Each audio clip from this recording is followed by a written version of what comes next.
Mahkota seseorang adalah akalnya. Derajat seseorang adalah agamanya. Dan kehormatan seseorang adalah budi pekertinya.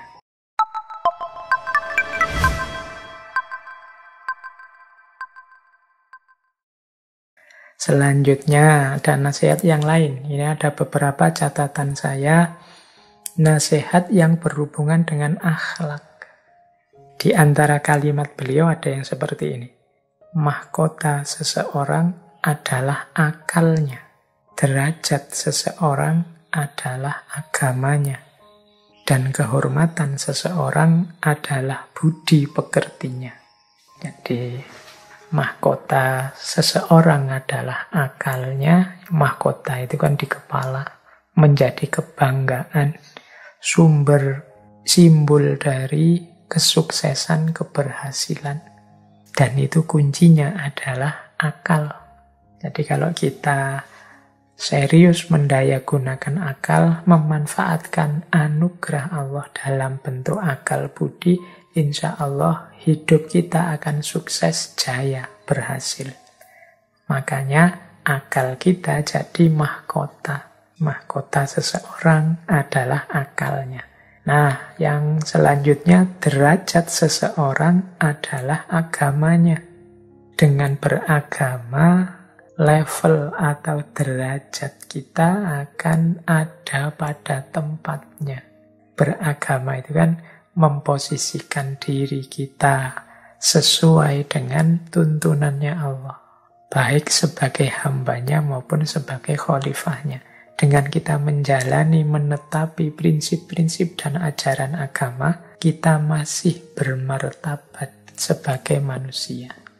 Berarti hidup kita hidup yang punya orientasi, hidup yang tidak asal-asalan, hidup yang punya pedoman dan rujukan. Ini menjaga kita ada di level martabat kita sebagai makhluk Allah yang paling disayang, paling diistimewakan. Jadi ini makanya istilahnya derajat kita, tingkat dan posisi kita. Kalau kita meninggalkan agama, ya kita akan jatuh pada derajat yang rendah.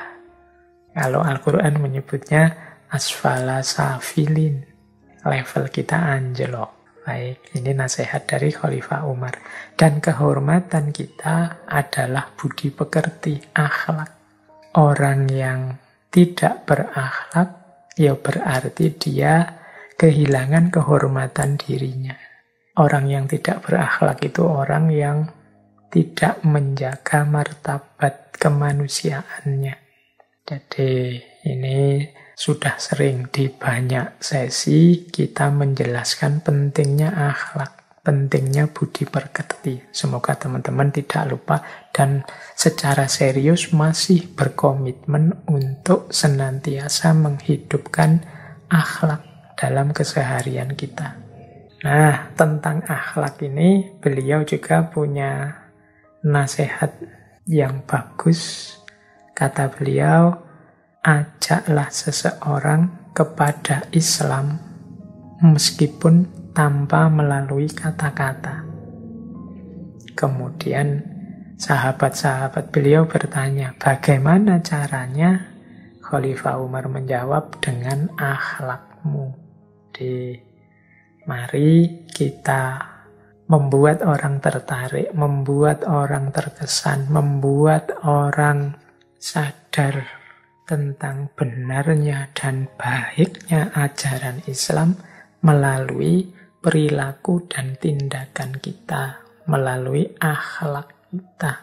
Tidak hanya melalui kata-kata.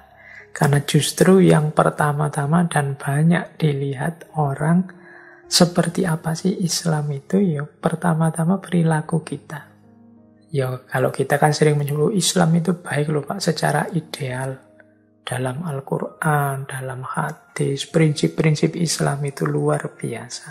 Iya, kita yang sudah beriman ada dalam Islam itu sangat tahu bagaimana istimewa, bagaimana kebenaran, kebaikan Islam. Tapi orang yang di luar Islam tentunya untuk membuat mereka percaya bahwa Islam itu kebenaran, kebaikan, keindahan, rahmatan lil alamin, yang dilihatkan perilaku kita sehari-hari, kelakuan kita sehari-hari, kata-kata kita, perbuatan kita, tindak tanduk kita. Itu kan yang mereka lihat. Sehingga mereka menyimpulkan, oh Islam itu begini, Islam itu begitu. Lah mereka belum beriman, belum percaya, tidak mungkin mereka terus kok membuka Quran, apalagi baca kitab hadis. Ya nanti kalau sudah beriman, mereka membuka Quran, baca hadis. Tapi ketika mereka belum beriman itu kan yang pertama-tama dilihat ya kelakuan kita, perbuatan kita. Jadi mari kita mengajak seseorang ke dalam Islam dengan akhlak, dengan tingkah laku, dengan perbuatan. Tidak hanya lewat kata-kata. Ya meskipun kadang-kadang penjelasan kata-kata itu perlu, tapi pasti lebih menyentuh, lebih membuka mata orang kalau itu kita hidupkan dalam perilaku kita sehari-hari. Banyak kisah-kisah sahabat, banyak kisah-kisah zaman dulu para salafus soleh, yang perilaku mereka membuat orang tertarik untuk datang dan masuk Islam. Jadi ini pelajaran dari Khalifah Umar. Juga untuk kita semua, bahwa kita ini yang muslim, meskipun statusnya bukan da'i, bukan mubaligh, tapi kelakuan kita, perilaku kita, keberagamaan kita, hakikatnya akan mempromosikan, akan menunjukkan pada orang lain seperti apa itu Islam. Baik, ini mungkin jadi kesadaran kita semua ya. Jangan sampai kita yang jadi hijabnya Islam. Ada satu kalimat yang populer sekali dari Muhammad Abduh, seorang pembaharu dari Mesir yang insya Allah teman-teman kenal karena pernah kita kaji di satu sesi ngaji filsafat kita. Beliau menyatakan al-Islamu mahjubun bil muslimin. Al-Islamu mahjubun bil muslimin itu maksudnya kehebatan, keindahan, kebenaran Islam itu tertutupi oleh perilaku umat Islam. Islam tertutup oleh umat Islam. Jadi kelakuan-kelakuan kita yang tidak mencerminkan keutamaan-keutamaan Islam, itu pada akhirnya hanya akan membuat orang di luar Islam tidak paham tentang Islam.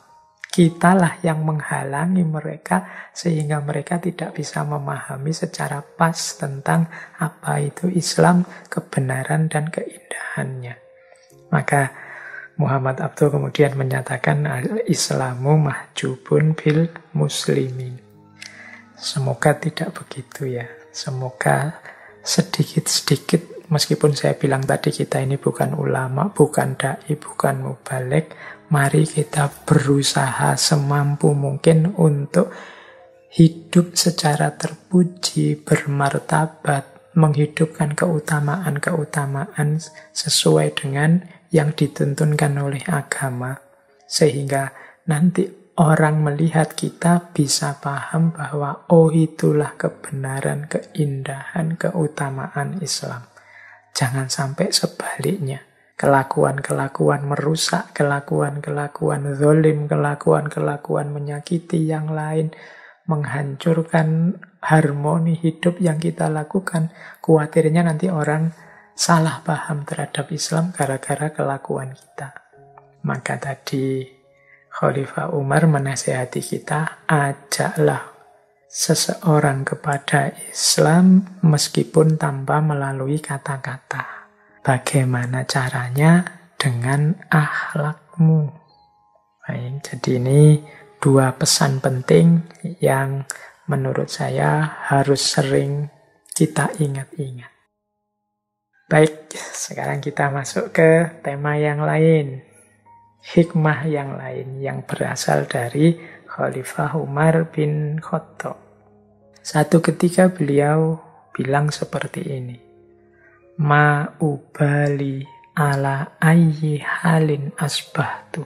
Ala ma uhibbu au ala ma akrahu. Wa dzalika li'anni la adril khaira fima uhibbu au fima akrahu. Ini kalau diartikan, saya tidak peduli kondisi apa yang menimpaku, yang terjadi denganku di satu pagi, di pagi hari. Apakah kondisi yang aku sukai ataukah kondisi yang aku benci? Karena aku tidak tahu mana yang baik, apakah ada dalam yang aku sukai ataukah yang aku benci. Jadi ini sebenarnya nasihat pada kita untuk tidak terlalu memanjakan anggapan-anggapan kita tentang apa yang kita senangi atau apa yang kita benci. Kadang-kadang dalam apa yang kita benci, di situ ada kebaikan-kebaikan. Dalam apa yang kita senangi, kita tidak sadar ada beberapa unsur keburukannya. Maka jangan terlalu dipedulikan kondisi batin kita tentang warna hidup kita atau tentang sesuatu, apakah itu kita sukai atau tidak. Suka dan tidak suka kita itu sering menipu. Orang itu kalau sedang seneng atau suka dengan sesuatu, itu kan rasanya yang dia senengi itu baik semua, jeleknya tidak kelihatan. Sebaliknya, orang kalau sudah tidak suka dengan seseorang atau sesuatu, ya rasanya sesuatu atau seseorang itu jelek semua, tidak ada baiknya. Kalau ada orang yang sedang senang, kemudian ditunjukkan, ini loh orang yang saya sukai, prestasinya ini. Nah, kalau ditunjukkan, lah kalau yang ini, kesalahan ini, kekeliruan ini, oh, dia tetap tidak peduli. Pokoknya dia yakin yang disenangi itu baik. Sebaliknya juga begitu. Orang kalau sudah tidak senang, dia terus mendaftar. Ini loh jeleknya orang yang tidak saya senangi ini. Dia salah di sini, keliru di sini, di sini. Kemudian orang mengingatkan, loh dia ada baiknya juga loh, ini. Dia tetap tidak akan peduli dengan kebaikan-kebaikan itu. Nah ini yang anggapan tentang ma'uhibbu wa ma'akrohu. Anggapan-anggapan kita itu jangan terlalu dimanjakan. Karena kita itu sering terdistraksi, sering tertipu oleh giringan rasa suka dan rasa benci. Maka gunakanlah standar-standar yang lebih objektif, tidak sekedar ma'uhibbu atau ma'akrohu. Jadi kebaikan, kebenaran, keindahan dengan standar-standar yang lebih universal, lebih paten. Jadi tidak sekedar mana yang aku suka dan mana yang aku benci. Siapa tahu sesuatu yang semula engkau benci, akhirnya engkau sayangi, atau sebaliknya siapa tahu yang semula engkau sayangi, kemudian entah karena peristiwa apa, kemudian engkau benci. Jangan lupa hati kita, kolbu kita itu suka terbolak-balik. Allah lah yang membolak-balik hati. Jadi jangan sampai kebencian kita yang berlebihan, kemudian justru hati kita kemudian dibalik oleh Allah. Setelah itu lahir cinta, lahir suka, atau sebaliknya. Jadi makanya jangan mudah terdistraksi oleh rasa ini. Baik, jadi itu kearifan yang pertama, pelajaran dari Khalifah Umar. Untuk kita tidak tertipu oleh kesukaan atau kebencian kita terhadap sesuatu. Kemudian beliau juga menasehati kita ala annad dunya baqa'uha qalilun wa azizuha dalilun wa syababuha yahrum wa hayyuha yamutu fal mahruru man ihtarra biha. Ketahuilah sesungguhnya dunia itu baqa'uha qalilun, umurnya pendek. Wa azizuha dzalilun. Kemuliaannya yang dianggap mulia oleh dunia itu biasanya dzalilun, rendah. Wa syababuha yahrumu. Kemudaan, kekuatan, kejayaan pada akhirnya akan melapuk jadi tua. Wahayyuha yamutu. Kehidupannya, apapun jenis hidup di dalamnya, akan berakhir kematian. Fal mahruru man ihtarra biha. Maka sungguh tertipu orang yang terlena oleh dunia. Ini menasehati kita kalau tentang dunia itu jangan sampai segitunya deh. Jangan sampai seolah-olah kegagalan kita di dunia adalah kegagalan segalanya. Misalnya untuk hal duniawi kita mengusahakan apa, kok gagal, tidak sukses-sukses. Tentang hal duniawi kita mengupayakan apa, kok tidak beres-beres dan lain sebagainya. Jangan sampai kita putus asa karena dunia. Karena dunia itu sendiri sifatnya singkat, kemudian isinya remeh, rendah. Yang muda, yang kuat, yang jaya pun pada saatnya akan melapuk, turun tua. Yang hidup, yang bersemangat, yang bergairah pada saatnya juga akan mati. Jangan tertipu oleh dunia, jalani saja tanpa harus ada keterikatan-keterikatan, kecintaan-kecintaan yang menipu. Nah, ini nasihat beliau, biar kita tidak terjebak, terlena oleh dunia. Bukan berarti kayak tadi ya, tapi bukan berarti terus, kalau gitu akhirat saja Pak, ndak usah dunia, ya ndak begitu. Tapi kita ambil secukupnya yang tentang dunia dan juga secukupnya yang tentang akhirat.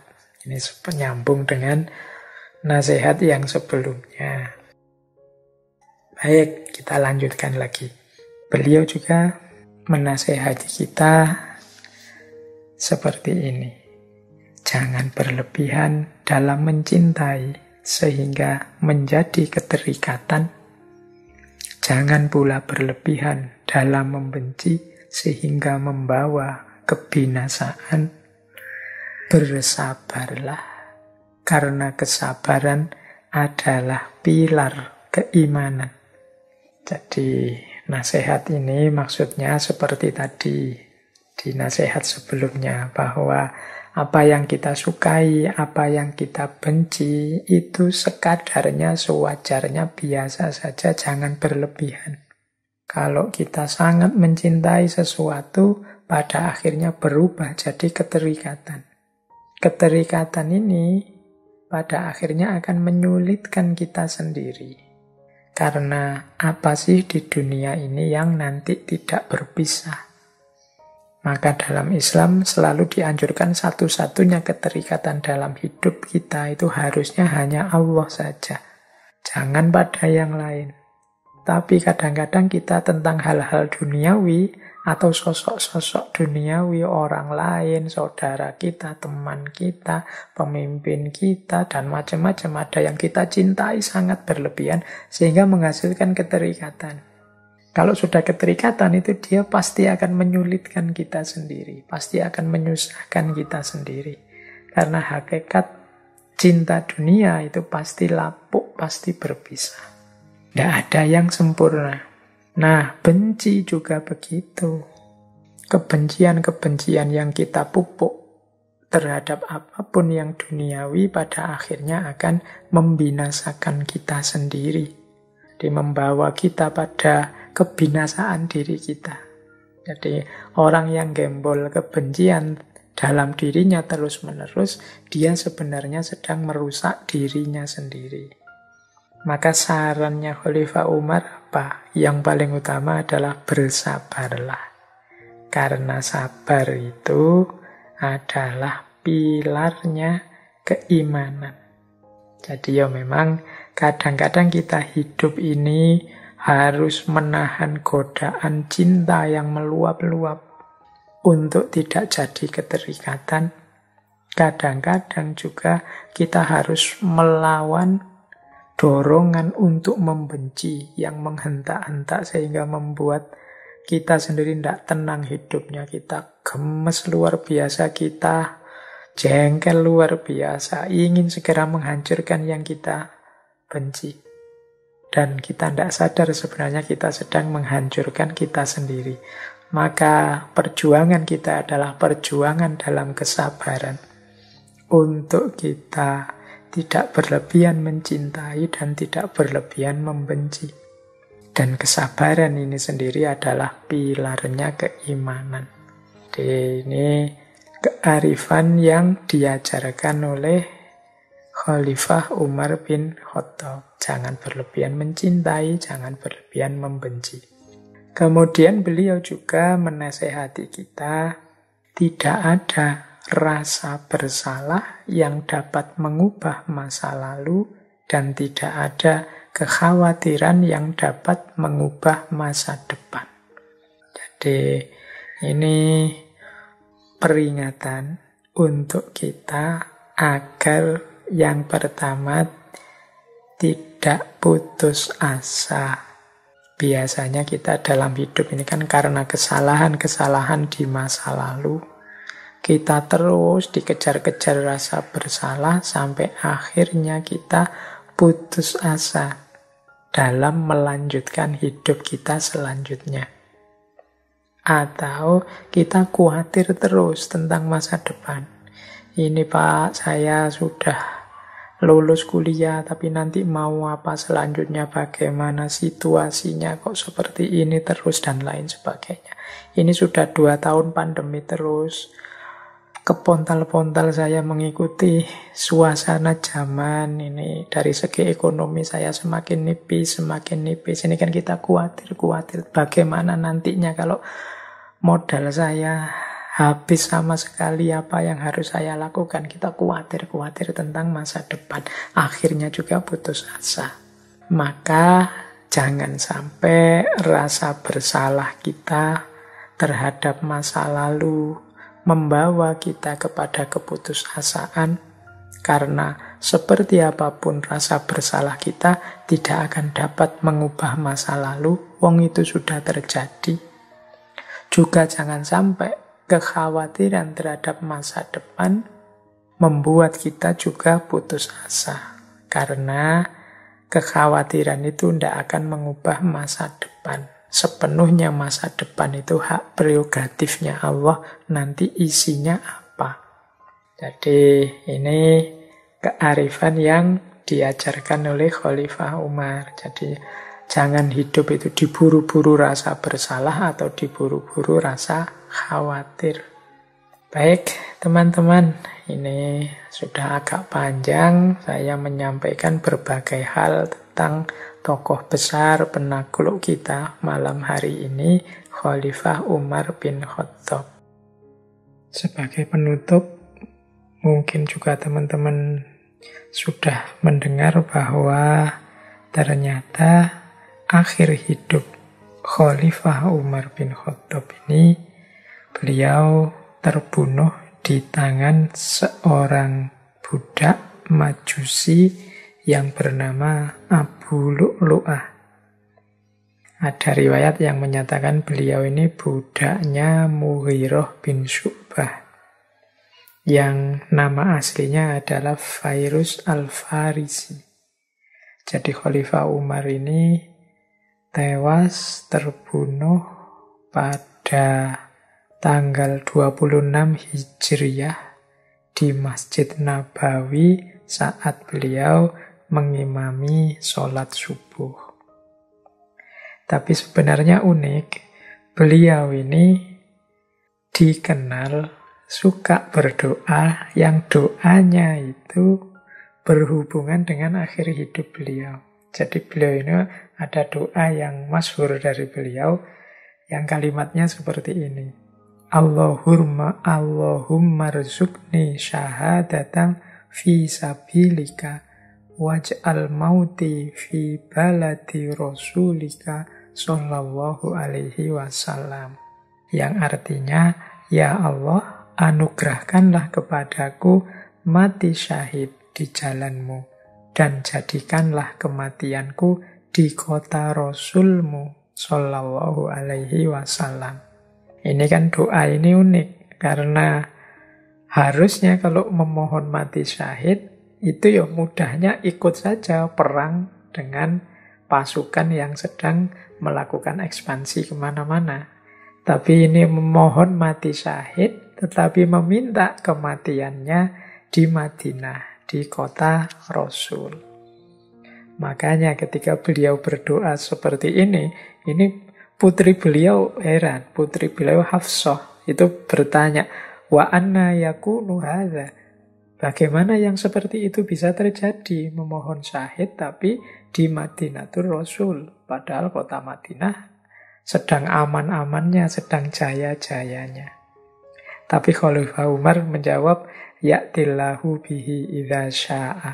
Allah akan mengabulkannya jika ia menghendaki. Dan akhirnya memang terkabul, beliau syahid, dan syahidnya di Madinah, bahkan di Masjid Nabawi. Baik teman-teman, saya kira itu saja nggih sesi kita untuk malam hari ini. Saya bilang tadi di awal, untuk tokoh kita malam hari ini, insya Allah teman-teman sudah banyak tahu, sudah sering membaca dan mengikuti tentang kisah-kisah kehebatan beliau. Makanya saya mohon maaf kalau dirasa ada yang kurang-kurang, ada yang keliru-keliru dalam kajian kita malam hari ini. Saya akhiri sekian. Wallahul muwafiq, wallahu a'lam bissawab.